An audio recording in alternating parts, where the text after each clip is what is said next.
Here is Gennaro Pargo. Gennaro doesn't know it yet, but his career is about to flash before his eyes. Because in the coming seconds, you're about to see a play that should have started a fight, but instead, well, let's just watch. Knocked it away.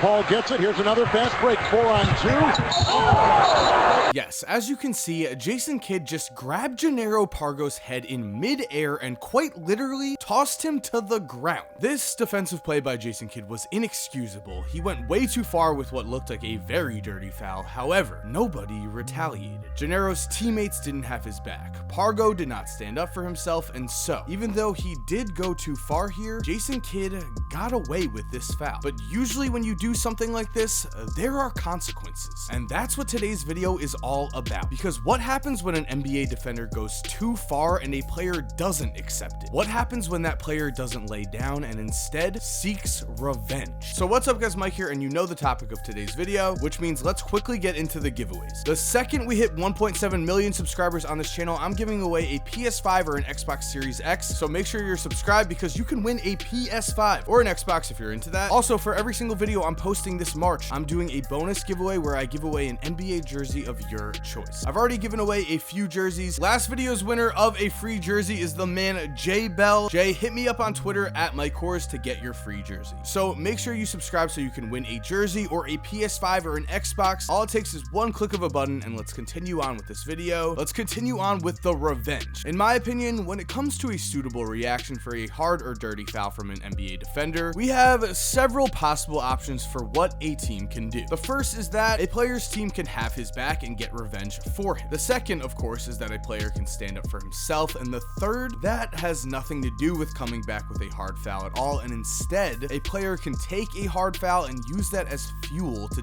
decimate the team he is playing. With all that in mind, let's start this off with a bang. But before we continue, guys, I want to say thank you to DraftKings for sponsoring today's video. And if you have not downloaded DraftKings yet, if you're not using DraftKings, well, right now is the time to start. The reason for that is in their DraftKings March survival pool, there are $1 million in total prizes up for grabs. $1 million.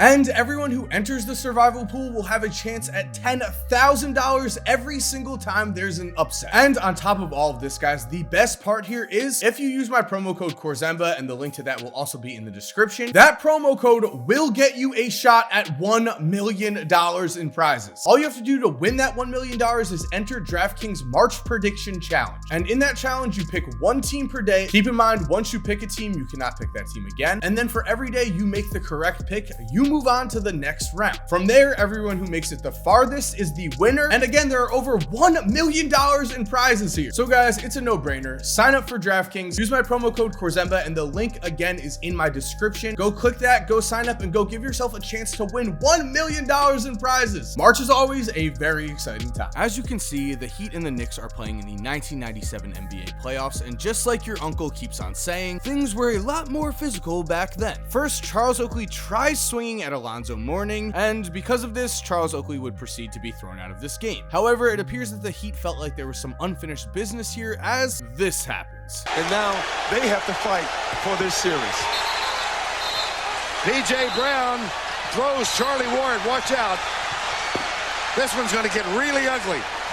P.J. Brown pricked Charlie Ward up and threw him into the photographer's row. Now, PJ Brown said he thought Charlie Ward was coming for his knees, which is why he reacted in this way, but oh my god, the man picked up Ward and threw him into the crowd. Remember, Charlie Ward was once a Heisman winner, but I don't think he's ever been tossed quite like this. And if we're looking at this from a karma perspective, we've got to believe that Ward must have somehow been in the wrong here. Maybe he was going for Brown's knees because the Knicks would lose this game and the next two to lose the series. And continuing on with the topic of football, we have to imagine that in another life, Derek Fisher was some kind of professional football player because we're in the 2009 playoffs and seemingly everyone on the Lakers wants to fight Luis Scola because of this play. Landry on Odom. Now Scola on Odom, who is pressing inside, and Scola and Odom have some words together. With 29 seconds to play in the third.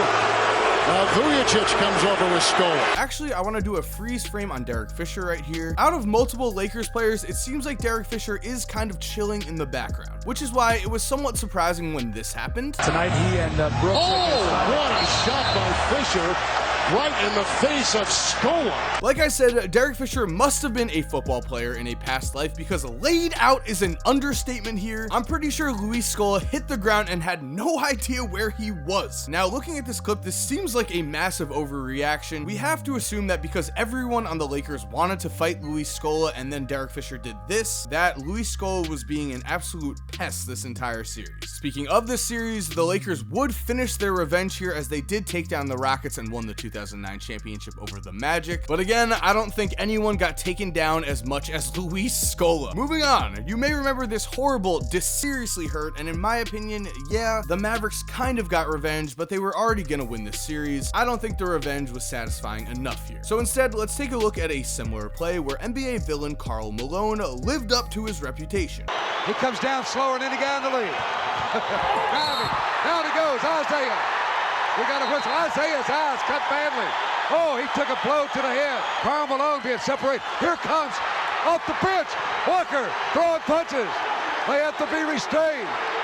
And the referees are taking him off the floor. I can only imagine what a Karl Malone elbow to the face must have felt like, and actually, I don't really have to imagine it. We know the end result here. Isaiah needed 40 stitches from this hit. That is how much he was bleeding. It is no wonder that the entire Detroit Pistons bench wanted to fight Karl Malone in this moment. Later, Isaiah would actually say this, quote, "I think it was the dirtiest play I've experienced in the game of basketball in my life. I don't think I've seen anything as vicious and as intentional to a player. I still don't understand it." Now, to be fair here, there probably wasn't much to understand. As we all know, Karl Malone just sucks, which is why it was great that Isaiah's teammates had his back and that Bill Laimbeer came back with this. Crappy quality, sure, but at least justice was served here. Although, I'm not sure Bill Laimbeer was in any place to be giving out justice, as sticking with the Pistons here, before Michael Jordan ever won an NBA championship, his ultimate obstacle was none other than the Detroit Pistons, who had a few dirty plays of their own. Did I say a few? I meant,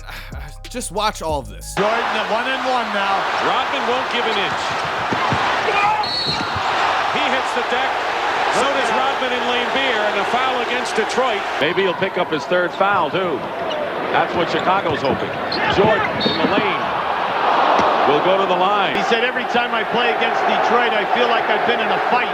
Watch the floor right there. When it came down to it, the Pistons knew that playing dirty with Michael Jordan was the only way they were going to slow him down, and at first, it worked, as the Bulls would lose to the Pistons in the playoffs in 3 straight years from 1988 to 1990. And these fouls would certainly get to Mike, as he went as far as almost fighting Bill Laimbeer at one point, but really, the revenge for Michael Jordan would come in 1991 when finally, the Bulls came through. In their 4th straight meeting in the playoffs, Michael and the Bulls would sweep the Pistons in the 1991 Eastern Conference Finals, and the Pistons, after all of this, showed that they could be classy by walking off the court without shaking anyone's hands. Yikes, just yikes. Continuing on, as I said before, the 90s were of course a physical time in the NBA, but as you're about to see, there have been plenty of dirty hits in recent years on guys like LeBron and Kobe. Starting with LeBron, during his Miami Heat years, one of his biggest rivals was the Chicago Bulls, and in the 2013 playoffs, the Bulls were actually tied with the Heat at 1 game apiece and had the lead in Game 3 when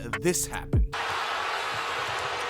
And Muhammad fouls LeBron James, and then a technical foul on James, and Muhammad, for some reason, shoves James. Nazir Muhammad must have lost his mind as he just attacks LeBron, and in a real show of power, he tosses the king to the ground. Well, maybe LeBron did flop a bit. He, tends to do that. No hate meant for LeBron though, as he went on to obliterate the Bulls and the rest of the NBA in general, as the Miami Heat would take home the 2013 NBA championship. So LeBron definitely got the last laugh here, and as for Bulls fans such as myself, we are still watching Michael Jordan highlights and missing better days. It's been rough. Looking at better days though, as I said, Kobe Bryant had his own major revenge moment, and that came in the form of this play against the Suns. Trying to create space, and he's hammered. That's a flagrant. Bell just collared him by the throat. This was completely uncalled for. I don't know what was going through Raja Bell's mind. Maybe his girl just left him. Whatever the reason, he practically chokes Kobe as Kobe's driving to the lane, and that wasn't going to sit right with the Black Mamba. For one thing, Kobe just gets up laughing here and then brushes his shoulders as if to say, "Is that really all you've got?" Kobe would destroy Bell with this quote to the media, quote, "I don't know this guy, I don't know this kid. He overreacts to stuff, I don't know. We played during the season, we played each each other. That's it. I don't know this kid. I don't even know this kid. We go out there, we play the game and leave it at that. Maybe he wasn't hugged enough when he was a kid. I'm not sure, guys, but I don't think Kobe knew this kid. Anyway, as for the finishing touch, yes, the 2006 and 2007 Lakers were undermanned. They did lose to the Suns. However, Kobe would proceed to torch Raja Bell whenever possible. And finally, in 2010, Kobe would get his revenge against the Phoenix Suns with this sweet air ball, or should I say this sweet pass to Ron Artest that led to a game-winning, series-deciding layup from Artest. This should come as no surprise because when it came to Kobe Bryant, Kobe almost always got the last laugh. As for last in this video, like that transition, we have the unexpected feud between Zaza Pachulia and Russell Westbrook. Watch here as when playing with the Warriors, They have a foul to give, and there it is as Pachulia knocks down Westbrook, then stands over him. yeah, Zaza clobbers Russ on a three-point attempt, and Russ went down hard. Russ would later make sure to say this. He hit me on the hard, but sorry, I'm gonna get his back. Straight up. I don't play that game. I'm gonna get his back. So we all know that revenge was on the horizon. But first, we had another play where Zaza did this. Westbrook the high dribble. Forced that one up. Bodies falling on the floor. Here comes Curry. I think we can all agree here that Zaza purposely fell on Russ's legs and no call was made. So at this point, you knew Russ had to get back at Zaza in some way. And finally, in 2019 with Zaza on the Pistons, Russ struck back. Or a playoff.